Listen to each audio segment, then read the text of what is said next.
I'm John Batchelor with Larry Kudlow, my colleague and co-host of CNBC and Kudlow Radio, and James Pethokoukis of the American Enterprise Institute, discussing candidate Trump's economic policy, a speech that we look forward to. We discussed taxes. Now we look to trade. Free trade is the prosperity of the United States. For the people who say, I lost my job or the town factory closed, there are 5, 10, 500 people who've benefited from the free trade of these last years, the prosperity of the global supply chain.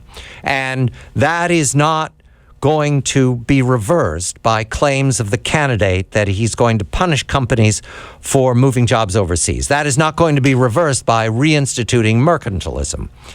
So I start with my question, because I'm in the middle of this, and Jim and Larry do it for a living. They're very good at this. I'm a reader of their material. James, is Trump a mercantilist? Is he practicing 19th century protectionism in order to gain the votes of people who believe they've been harmed by global trade? I mean, the one thing he's been consistent about, and it's the one thing I think time has proven him completely wrong about, whether you want to call it mercantilism or whether you want to call it just 20th century protectionism, is that America has lost on trade, and it's lost for 35 or 40 years on trade, which I think any sort of fair look at the numbers, and even those crazy economic models would show that is absolutely not the case. What he should be talking about, if he cares about those workers, is how to, rather than trying to bring back these phantom jobs from overseas, which are now being taken over by robots overseas. So basically, you'd be taking Chinese robot jobs and giving them to American robots, perhaps. What he should be talking about is how to train American workers to compete in a higher tech society that's going to be ever more infused with technology. Those are the jobs of the future. Not playing this sort of economic nostalgia where he goes in the Pittsburgh and says, I'm bringing back steel, I'm bringing back coal.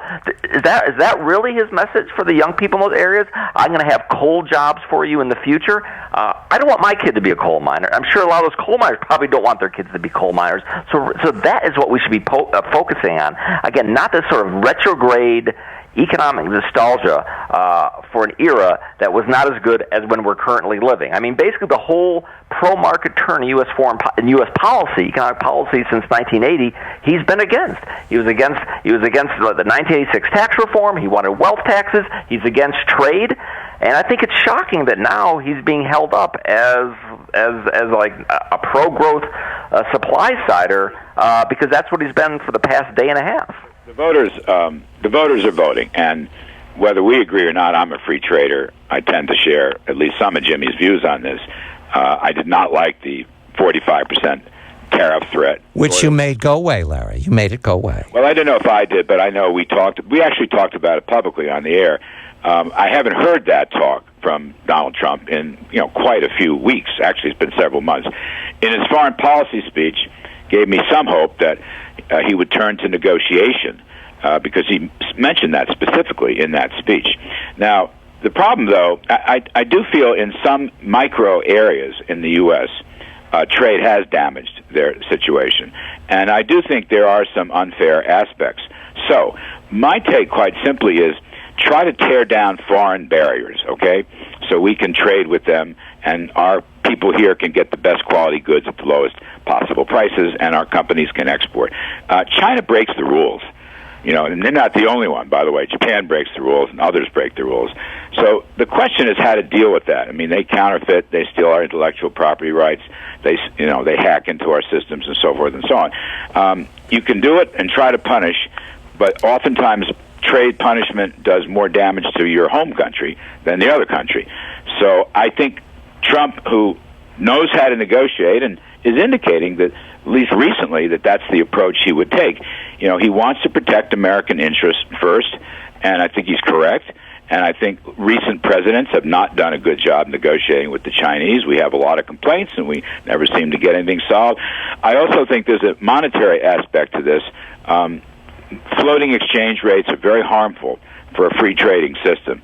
And I think we should have much greater currency cooperation and currency stability around the world, and that would include China. And that would take away a lot of the arguments that are being made. So there's an important monetary currency aspect to this, too. So when it comes down to it, at the end of the day, the great Trump trade war to bring back the jobs will be for intellectual property rights for Hollywood, not to bring back the jobs to Kentucky, Pennsylvania, West Virginia. So that's ultimately what it is, these sort of very minor things which do cost us money, but it's not about bringing back jobs for working-class Americans. Let's just be honest with it. That's not happening. Yeah, but Jimmy, I'm making a different point. I don't want to bring back the past either. And the United States is not going to base its economy on steel and cars anymore. In fact, automobiles are globalized, so most of the big dealers are here in the States.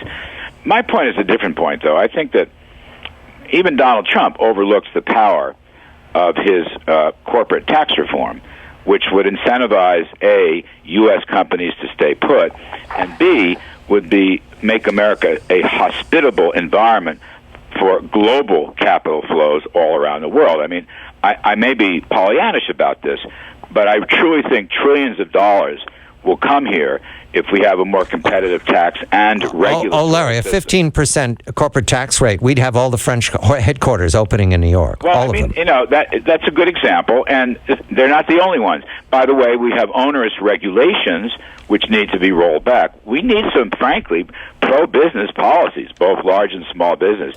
And my sense is that's a better way to deal with the domestic economy than singling out particular companies, or a particular region. Though I just want to say to you, Jimmy, I'm in favor of fossil fuels. Hillary wants to end them. I want to keep fossil fuels. 15 seconds, James. The economic presentation from Trump, work in progress, yes or no? A work in progress on an hourly basis. Okay. I have to keep updating, the website. What is it now? I just have no confidence, other than he's for protectionism, about what the Trump economic plan is, because I think he's just trying to make his way to the end of give a 45-second answer in a TV interview, and he has not thought deeply about. James Pethokoukis, American Enterprise, Larry Kudlow. I'm John Batchelor.